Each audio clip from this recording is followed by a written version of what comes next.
dande kadi Allah newnani en yewtuɗo fii ko Allah farli e men ɗum ko marɗo taqa yo wallu mo ala taqa.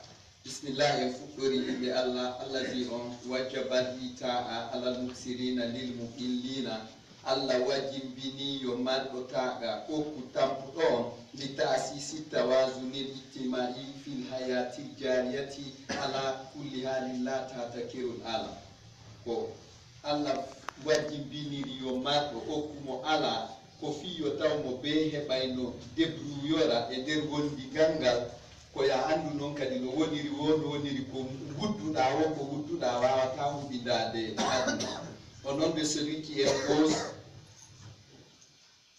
une aide au profit une aide au profit du démuni pour instaurer un équilibre social dans la vie de tous les jours. De toutes les façons, tu ne monopoliseras pas le monde, toi, mon frère. L'islam qasamal mu'illina ala samaniyati asnafi. L'islam sendi tampuɓe ɓe fecce jeetati. L'islam classifie les démunis en 8 façons. Aranon alfaqiru ko baso huwa ko on ahawaju min alkul ko ɓuri hato jinde ko wonɗo wowonɗo e nder ɗeɗo jeetato. C'est le plus nécessiteux de tout le monde.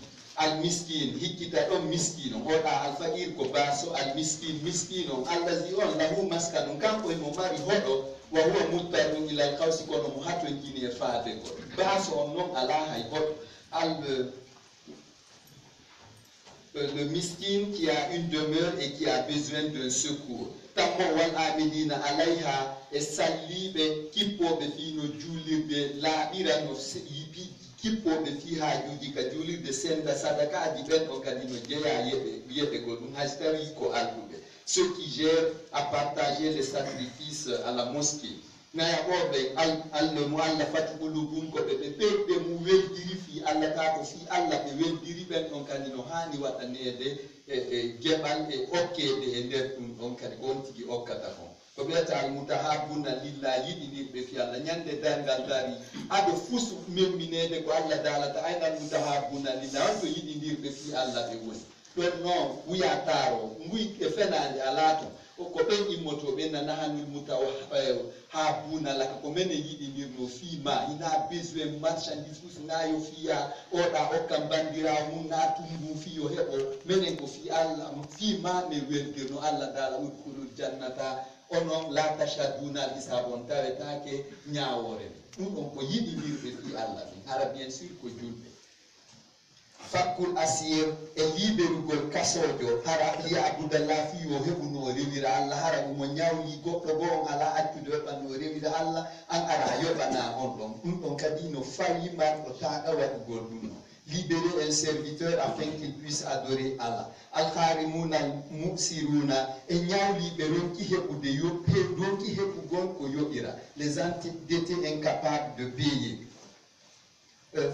Fi sabilillah jeeɗa ɗum ko fi dina Allah ko wano juulirde wano ƴamangol goɗɗo mo ala taɗa o Allah zina ɓe ƴattafuna ɗaɓɓoɓe alkitaba ƴamal minkum e mo on fakati bum karamokoɓe ɓurɓe ɗuɗude ɓen no falɓe ɓe nafa kati bum windeɓe fakati bum ƴamaneɓe on ko ɗon ɗum ɗon tawa tampuɓe taɓe hewtika ɓe resa ɓe ala ko ɓe resirani ɗon ɗiɗon no fawi en enen hara marɗo taɗa wo waɗangol ɓen on kadi darnugol juulirde darnugol duɗal waɗa fi woyndu e ko waytata noon waɗnu sabile okkolgol feƴƴo haray mo tampi okkora mo ndiyam ko ñaama un étranger transitaire fa haula ilmumayazuna billah ko ɓeɗo Allah suuti e taguefo ngo. C'est ceux-là les sélectionnés d'Allah pour les dons, sacrifices, zakat et j'en passe. Aki kwayo musidɗan ɓurti kwayo bandirawa hawi lilkulla bigadrita katika wakkilo no yerwo ko wawɗa ko likawni muamminan fiya wonu wi'owo amina awa ko fiya wonu okkowo laada iyan abadan ina hara ko a torotoɗo du'otoɗo sono an kadi wonu du'anteɗo wiya amina donc wonu okkowo wakkilo ko wawɗa kon fof fiya waɗu ɗum ko ɗon noon min ni on menen wiyaɓe hino jangiɓe menen men hokkata ɗum ɗo waton habbo karamo ko joni woni o almamijo woni ko woni o menen men hokkata minen Allah no jarri bori men hokkata ko awo meɗen andi men lumboyi men hokkata menen goni ko sa ari kamin sa wolay ko hala kan do heɓirta men kono men hokkata hay ɗum kadi si juuti men andi men ɗo laƴƴa gite ka jiifa ma si men andina addorde goɗɗum haɗa hay men tiiɗina ɗum jannguɓe ɓen hokkata ɗum ɗon ko ɗum jannguɗo hokkata kañum Allah ɗum meɗen jarribora ɗum ɗon men hokkata menen min ɓuri ɗum ko menen komin naatoɓe aljanna komin ɗaɓɓirteɓe duwa. Chers frères et sœurs, essayez l'impossible pour être celui qui dit Amin et non celui qui prie toujours, toutefois. Lallahu Allah dali, hal man yunfiqu yamina wa shimalan kama la yunfiqu. Wo taw si okkitiro no walla yimɓe ɓe nano e ñaamo maapiɓe no wawa mo okkata. Ɓen ɗon la yastawiyani, ɓe ɗo fotata. Min on si tawi hay a torike men menen wiyaɓe no jangi nden du'a hay men udditantama bon fo du'aji amen ko mi wiyata yo Allah ɗuman no murandu kon woni yo Allah ɗuman hay ɗum ɗon hara e meɗen añani o menen men hokkata ɗum men jarbi bora nayo goɗɗo welto mayo mon. Dieu dit, est-ce que celui qui donne est comme celui qui ne donne pas? Il répondit qu'ils ne sont jamais égaux chez lui. Waria ou ramadum wasum atu ramadum mulbasum. A okkirgol kadi fi yo yimɓe ɓen yiwu ma yo fi yimɓe ɓen nan wonde ma okki ɗum ɗo no wawa si a saaki ndondi fus Allah ko memata. Le m'as-tu vu et entendu sont comme un cendre jeté. Qala sallallahu alayhi wa sallam nelaɗo makino yadul ulya hayru min yadi sufla ko jungo okkowo ngon ɓurani Allah e annabijo e plus jungo leywo jaɓowo du'ongo ɗum ɗon on wata goto cato e ɗum ɗon. Le prophète sallallahu alayhi wa sallam a dit que la main qui donne est meilleure à celle qui reçoit. Qala Muhammad maki kadi la tatafaqaru fatafqaru wato miskin ɗino watton tampuɓe sappo tampo alando to maɗo goɗɗum taɗa lando to mo balla tungo inna tama fondo do alamar sude ate marsela no business amunyere fe wonna alamar sude fe wa yaktumuna be suda no ma on arsike aka humulla mo Allah o kibe min o itti fadlihi ka bete yagal makko o jetta mo moƴƴo e mabbe fiyo be nato aljanna mo landiɗa wodi a hokkata on kadi si minni on non marɓe taga ina de o mo pitti boutique ji mo maddu nomuwal naɓen ɗon tumo beesi landama goɗɗum ino mari taga tawi nisata kañum kadi o waɗa to naɓu haqqille mum kadi yo enen en tawaka ko milliardaire ɓe inaɓe mo ɓe ko milliardaire ɓe yeru ko allahu okkori ɗin ko. Muhammad sallallahu alayhi wa sallam a dit, ne vous faites pas pauvre jusqu'à l'être réellement. Wa munfiqul haram khasirun ila abadi. Kala non kadi okkitirowo ko harmi tawa o jeyana halal makko haray kanko kadi ko perduɗo hay fus o waɗani ma bil banni wal azama o wajjita ko hande fewni hende hewtama ko min ittuma ɗo e ɗo ñande goo mi faaɓino ma hari hiɗa soñi sa waɗi ɗum sadaka ma o yeyno hewa si a détourni goɗɗum a okkitiri sa ala sadaka ma sonja mo walluɗa on kadi ha tawa o nisi ko okkunoɗamo ko. Celui qui donne l'illicite est perdant aussi dans les deux camps. Arshadana Muhammad sallallahu alayhi wa sallam nela ɗon waji ke ilatina bil kasali yen woɗɗi to ngamelo watta a tuli e joɗagol hara waɗani fuyi ɓe lina kuna minal mu'tina lazina yud'anan fi yen jeye e okkoɓe du'anteɓe ɓen hara wonali du'otoɓe to woni du'anteɓe ɗum ɗo noon ɓe pottitoto nganelo e chômage. Muhammad sallallahu alayhi wa sallam nous recommande d'éviter la paresse et le chômage pour être des donateurs qui disent Amin. Innam yakhlibuka danafu annon yo julɗo si tawi dey nawnare folanima fa harun alayka lil amali harayhi Allah e annabijo on no feluma ka tawata a toroto e yeloɗa toroɗa ɓa immo wakkiloɗa ɓay ɗum ɗon ko wonantama ko itto jummiri ma itta teddungal ma ngal hersa ɓeni le sayaka fisa maloyadi ndikka mayde di hersa olof ɓe ɓe wi de mogna rus wo ndikka mayde e di wirtagol. Si tu n'es pas invalide, tu es reprochable de quémander. That's right. Tu n'as les wodi. La anallahu allahu di wa adana wa kambani al-amila toro bi khayri dorari harafus wa amu otoro. Nous donc dino metta Allah bay haray o dullani Allah. Miji to don tu ni Muhammad sallallahu alaihi wasallam yumma makko fati den makko fati no andabe yumma makko fati mo mari 8 ans kono ko a 11 duuɓi je sappo e goo makko woni joppugol julaaɓe ɓen mo wakki cawɗum maɓɓe kum o doga hakkunde makka yaman cham ɗo e ɗo o dokka o yaha fii yo ɗowtuɓe o heɓa ɗon gurdal ko wuri ran noon hiɗa woni ɗo bambalardi molanandi lappori futti ya guile tawa hiɗa wiide an a mbawdi ɗuɗa mi wawata min kan arsike o yaaja Muhammad sallallahu alayhi wa sallam à 11 ans o taƴitay no frontiére sekkugol haɗi ñimba on ɗo. Dieu maudit et Mohammed condamne celui qui quémande sans motif valable. Hay ndare kadi hay Muhammad e Allah o waɗani yumma Mariama ko waɗana goɗɗum ko jibbiɗo annabi Isa marɗo baba ala e marɗo neni ala baba o kono ɓayno jibbinimo o moƴƴinanimo ɓunduɗon ka o looto ka o jibbiniɗon kono innuno hino koye leytamɗon sattude ko kono inno Mariama kadi o memmino ko ɓe on tigi memmino surtout kadi fewndi ɗen fewnoto seeɗa rewata Allah jokkata en andi hari aran ɓenna on no fulla barki haaju makko marsa joni noon sa fullama barki tun yonata ko tawno junga ha ɓawɗiti kisi wawa wuru a jooɗi ke ɗo a wiyan ko a geɗali alaji Mamadou ko haɓɓiɗo du a heege sonnatama an addullahi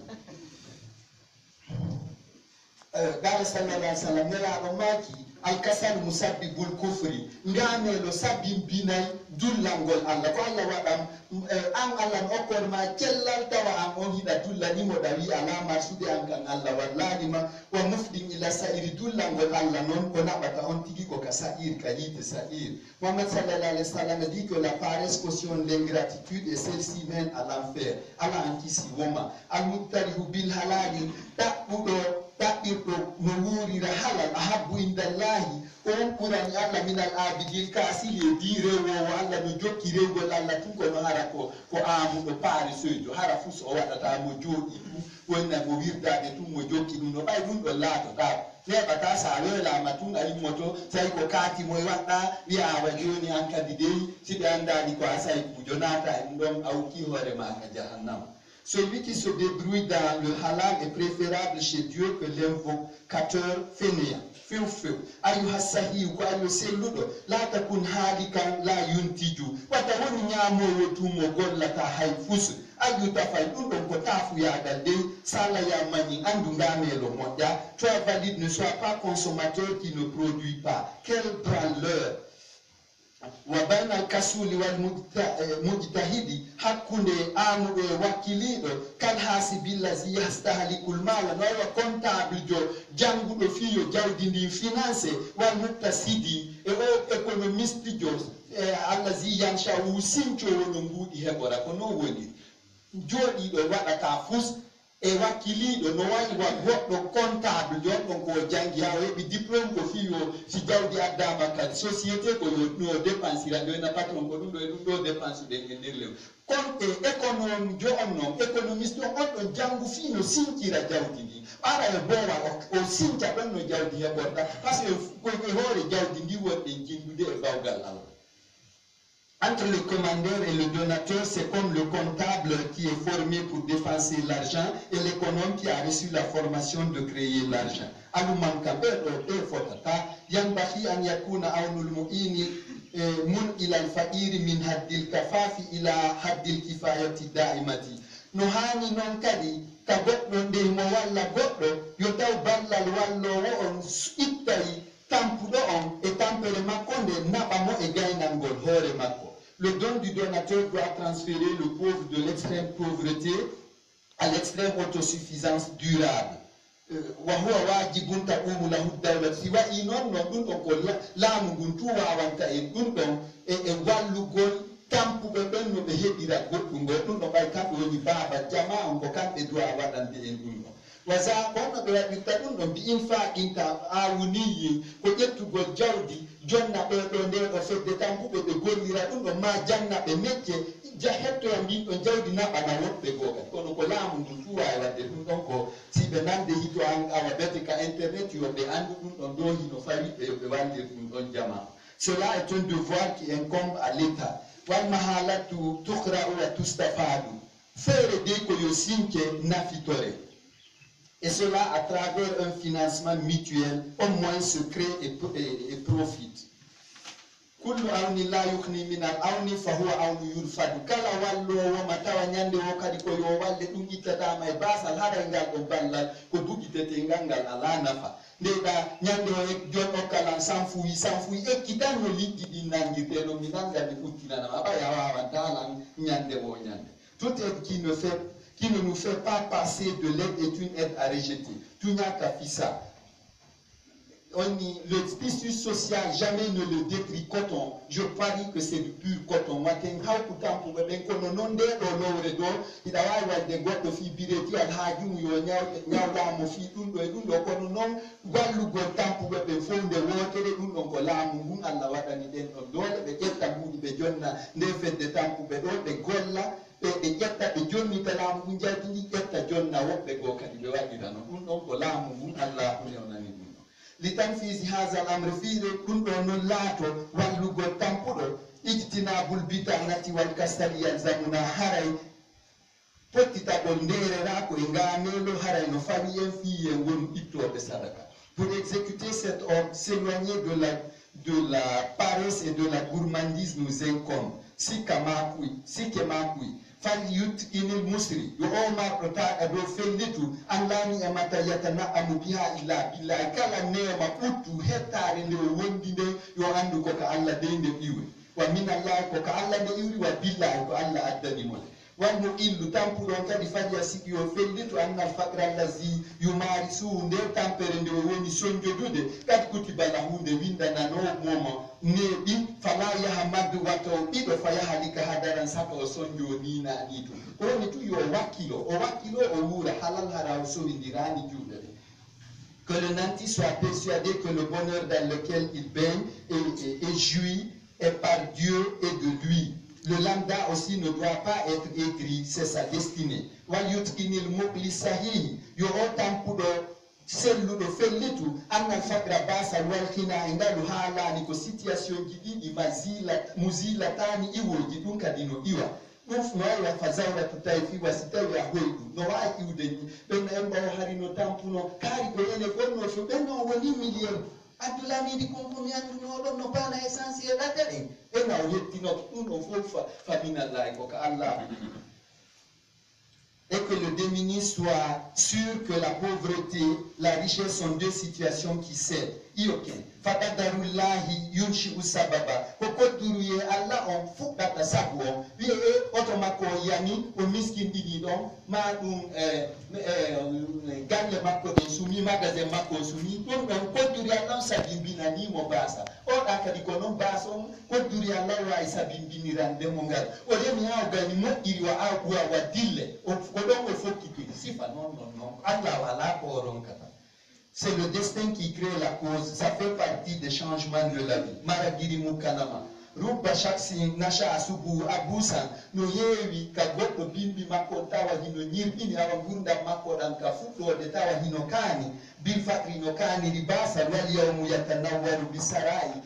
Kikiɗe on jalbira ngalu. O het tampa ka fuɗɗode ɗum ɗo lannata ka yeten ɗon o hettoyo ka kikiɗe. Kam tuma woni moko ba ma goɗɗo kadi hetto ka bimbi mu on kikiɗe mum on niɓɓitira basa ɗum ɗo fof hino ara. Il y a plein d'hommes qui observent leur matinée orageuse de par leur misère et que leur journée s'illumine par le trésor. Yes, al-Islam la yunkiru tafawuta bayna nasi fil mawahibi wal ma'ishi. L'Islam on go yeddali wondema fo wawata fotude arsike e gurda welɗam walakinna itirafa haza la yusabbibu ja'al al-faqir yazdadu faqran kono ɗum wi'ugol fototake ɗum kadi wi'ata wondema miskinojo luttutun e miskinaku gal on kañum alɗa tun ɗum ɗon kadi hoolortaki. L'islam ne nie pas l'inégalité des conditions de vie et des chances entre les gens, mais reconnaître cette inégalité ne veut pas dire que les pauvres vont s'engouffrer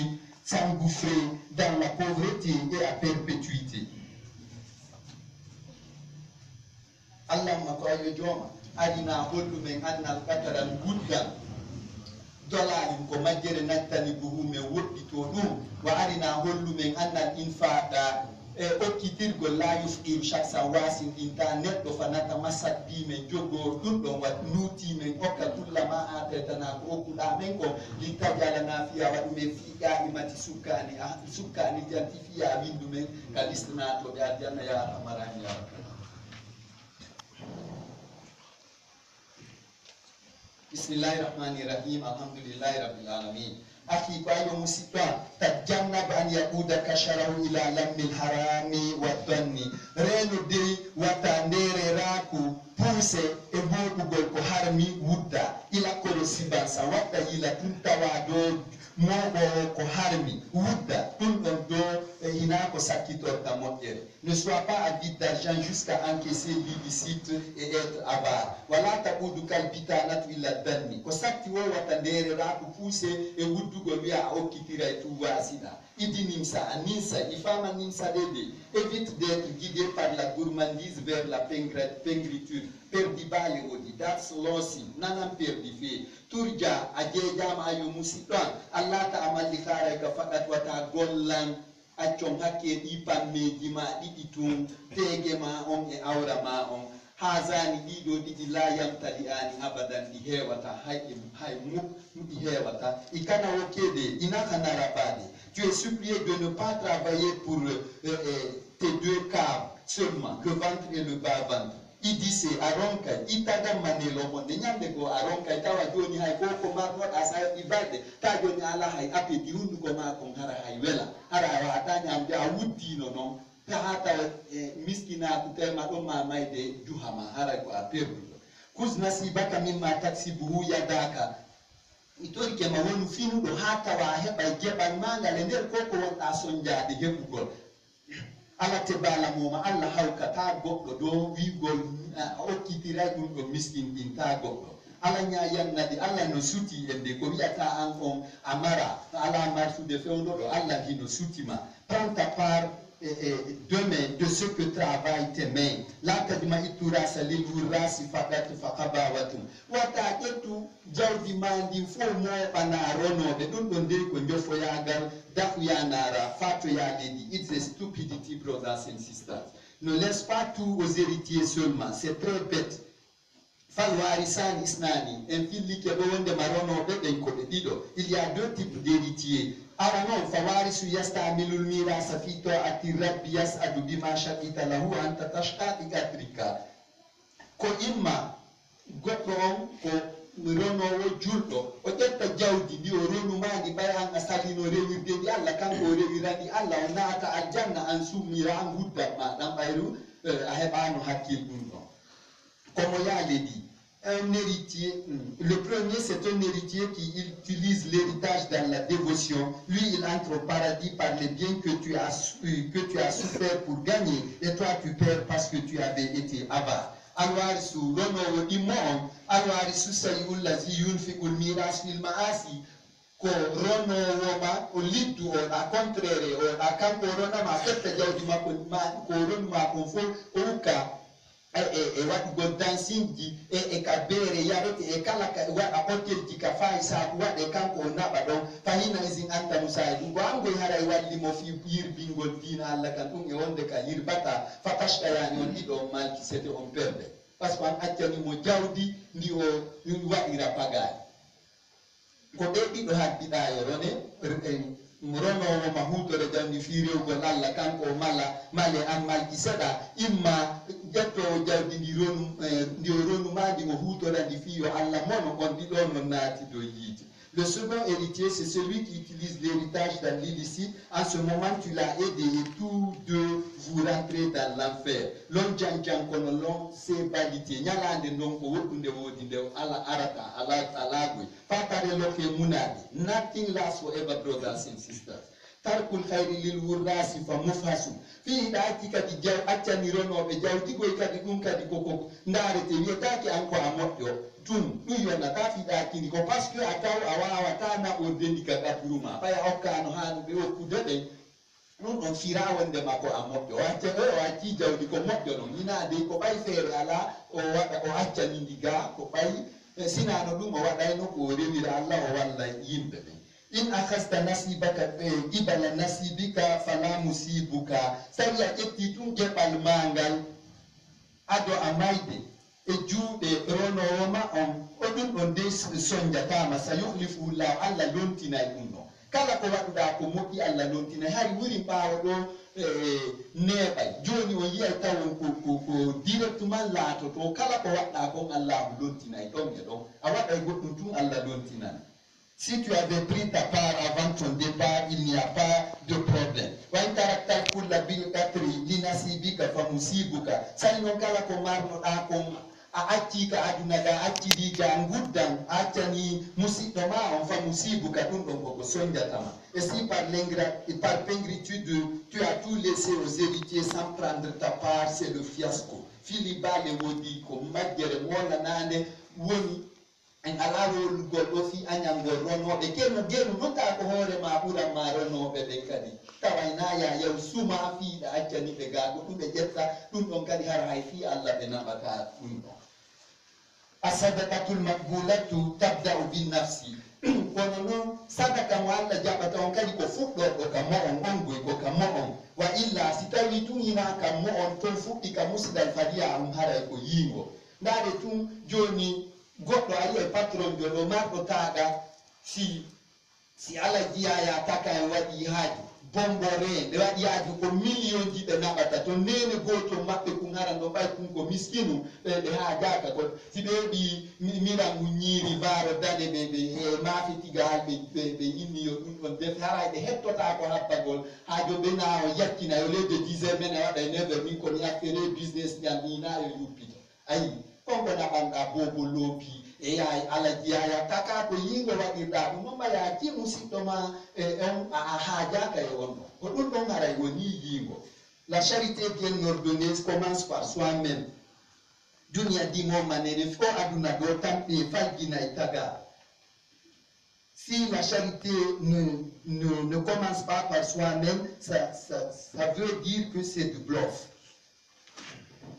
Falnasta'amili ni'ama fi ta'ati rabbi ko Allah okki en moƴƴere ko fanɗi wo ko fanɗi wata wiwu wondema ko ha heɓa buyi Muhammad sallallahu alaihi wasallam maki wala tasamu an ita il qalili wato am okkitirgol ko fanɗi ko ɓay ko ɗum marɗon fal hirmano a ɗallu min ko angal okkugol ngol ɓuri fandude o 1000 francs mo wiɗa hiɗa yawani oya okkumo ɗum ɗon geru hurtora moƴƴere nde allah hokkol ma nden fi weltingol allah li wuhuli firdausi fi yanatu aljanna makko. Utilisons la providence d'Allah en prescrivant les injonctions du Seigneur pour espérer être des locataires de son paradis. Anye wokede soyons ulcérisés par la galère d'autrui fal yuhmidna azal khayriyot taw sonja goɗɗo go sonja yen enen kadi wa man danna kala wudduɗo wa kafara o dulle o wi ala marsude fa azabum yu'addu lahu ko ledde o marante fil akhirati ka lakara ba'dal khaybati dunyawiyati tuma o mutika aduna ɗo ko en andu kadi a sadaqatu nabahatu okkugol goy ko ɗum ko finere go kadi ɗon ni man la yatasaddaqu la yastashidu mo ittata sadaka o heɓata sagata wallahi da ƴetti pilamu ñiiri ɓumñiɗa sori ka ɓawori ɗo ɗa ñemuñemunowa dombu nan goɗɗo natata ñamaka ma wallahi a heɓata sagata o okkoteɗo ñiiri jibinta kadi allah yoɓay directement allah ñayannade allah no suti e suuɗo ka ley tabum ka leydi ɗo ɓikkoy koy ara tum babon yeɓi ko ɓen bessira suuɗo ɗa yeɓita ko ɓe ñalaga kon ɓikkoy ala banti min miɗo rondi sonja ɗum woni ngal yette jallo yaaga ɗi geece ɗe gande o ala mosude ono yette janginagas ko fi suuma e on kadi kew fuɗɗo wi sama kala ndu sappotu suuma e ɓandu ara e ngarɗo on hoore. Celui qui choisit la congritude et devient ingrat perdra ses biens ici-bas et s'attendra à des châtiments le jour de la rétribution finale. Yabna Adama ko ayyo bani Adama fakama khuliqta ta'udu wallahi kono tagiraɗa non hotoroyta. Tu es venu bras ballants, tu rentreras sans francs. Ikabe soro yang idabe tuya fo ko do mata tawda ko do accata fo ibiri lihi be imambiri luma be. You met everything here, you will leave everything. Tu as tout trouvé ici et tu laisseras tout ici. Gieru no wata ka compte bancaire ma ko tawaya ka kaburma wata sun ay ana borda ay fus hay fus de ana borda ise se khani mai ihuma imuse se khani mai mana warta hay fusa ko do ajala geru non fi Allah wa ta wonu balare anya nore hore muntu. Fils d'Adam, tu es créé 100 francs et tu retourneras après Bala. Ikabe soroyan idabe toya. Fa'alam anduno alhimamu maidende matantana hahandende sona tande ara tunde juhama. Qala sallallahu alaihi wasallam nelado maki la yurhimullahu shakhsan khafila an busi khairihi wala huwa kafirun wo Allah yumin ta dado muhajaka e ko goddo go tampere goddo go harametta da hay sino on ko kefero imo tampi hege imo lordi imo sonji sudu makko no sumi sifa in on pigi sa walla on tigi wo Allah yurmi no ita man wo juldo mo jikuru on ita hora raji bi da wada tijja e tu o jaba no ita ma wo dewal manga no yurmi tam bas woni tike kanko ar-rahman ko yulmete no fonka adna julbe hefe rano nganyamba ka Allah yulmeda yimbe be ngankadi wo jabo ita dewal manga hay siko kefero non tampi awallani. Mohammed sallallahu alayhi wa sallam a dit, Dieu n'accordera pas sa miséricorde à celui qui est indifférent devant la misère d'autrui, même s'il est mécroyant. Ikana manini kawata lambe de sa vie numa dewal manga jabama harengal jabaka. Dieu no ko wata inaka calculer ta calcul sai ko do tampu do tum andu ko jiado Allah boss jo mansalu mansalu patron mo ndima ya wallu mo dossier makona anjogi kwata wallu mo tufi ko to yara kamaki ugela ra ino dasa mo himo suli hay mo ara ko am finance do wata jabu do kon sa tay tun ko dando tun mo hege anda dadi wo hay ko mo harmini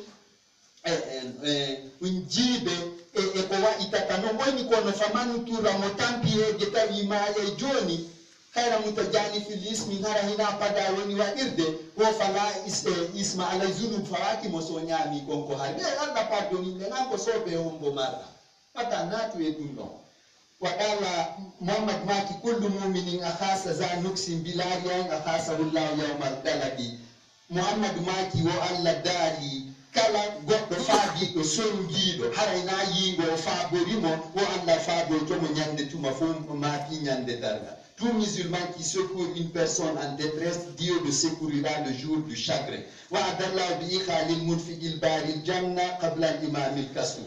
Ko wakilare nenka toujours na tentinede Muhammad maki wo Allah fo dina du goddo okkitiro wo wallo itto sadaka o nada mo janna ka ado almani jo pare sojo mo memata golle on puydo jodi do tu memata fusdo jodi e guru dum tunno habbi tu kan yo ade wa fintori ko don ta folta watam wo ko dana ta general mami kite dem kondi mino ke shofi par no gasa kadi go isi ona ta no gasa oli joda go ni na ni tumi ko mi on almami on hore on la deuxième imam dum gay nan tama abdullah a chatto to wakilo a golla heba ko hokkitira yimbe. Dieu a promis d'introduire le donateur croyant au paradis avant l'imam fainéant. Un imam paresseux est un faux imam.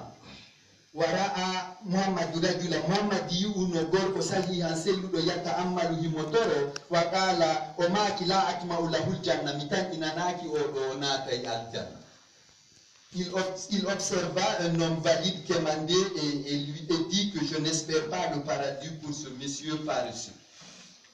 Asadakatu sadaka kadi ala salasati siwani konone kitati wodi. La charité a trois compartiments. Asadakatu lati wajabaha alaina fi kitabi ko sadaka mo Allah mfali en windi kakamilu mako inni ye wadmo. La charité qu'il nous impose dans son Saint Coran. Asadakatu jariyatu ko sadaka ara non ko sadaka tata okitira ni yimbe ben ayita pudo wallamo a contribué fiha du goddo no sopira e ko wadi tatamo. La charité courante wa sadaqatul hawliyatu e sadaka itete do hitande wonande marko taga e la charité annuelle la zakat wa hiya zakano muzakiyatu ko dulla binta al mali jodi min al bawli dandani per sa inni tunga ngaitata sadaka an on zakano dudamma wallahi Allah bonna e din jawdi ko ɗum ɓenna grève on waɗuno waɗi manifestation ɓe lanti magasin ji makko min na lancanteɓe magasin ɓiyen fo ittata zakka kono koye ɗen ɗon noon jeyete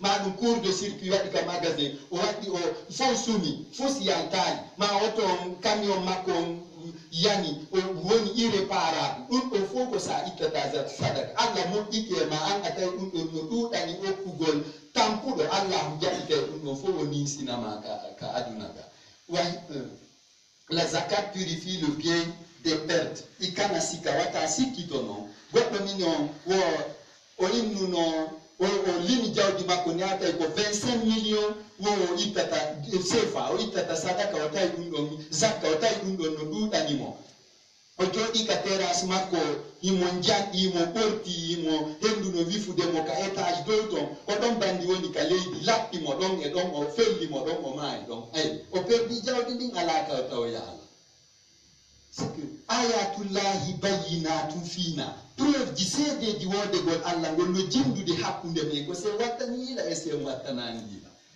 wa sadaqatil hulmiyatu e ko wiyete sadaka ɗum ɗon ko miɗo hoyɗi goɗɗuma miɗo hoyɗuma wa huwa yakunu min albari awil fajiri koyɗon noon Allah no hokka bonɗo koyɗon tawa ko hoydata kon fof ko gonga moƴƴo kadi ɗum ɗon Allah no waɗa ko faala woyi ɗum ɗon ta goɗɗo ko sularjo ko wayujo ko bonɗo ani kono ko hoyɗi wo laatoto ɗum ɗon hino waɗa ɗum goɗɗo ko katta ko moƴƴo ko hoyɗi wo ɗum ɗon kadi hino laato allahuma yuridu yafal Allah koko faala kon kuwa en heɓi sadakaji façon ji tati façon ji ɗiɗi. La charité à rêve, elle provient d'un homme bon ou mauvais. Dieu fait ce qu'il veut. Trump an yami ka wana garde corps et Trump ben président américain wa tama danube. Si le délai arrive, même si tu es sécurisé comme Trump, ça te trompe. Rabbana ko ayo jom ane. Atina okumen fi dunia ka aduna do hasanata modde wa natlubu men dabba fiha e makko kadi khairal akhirati modde la kara bi hurmatika ya arhamar rahimin ya rabbal alamin.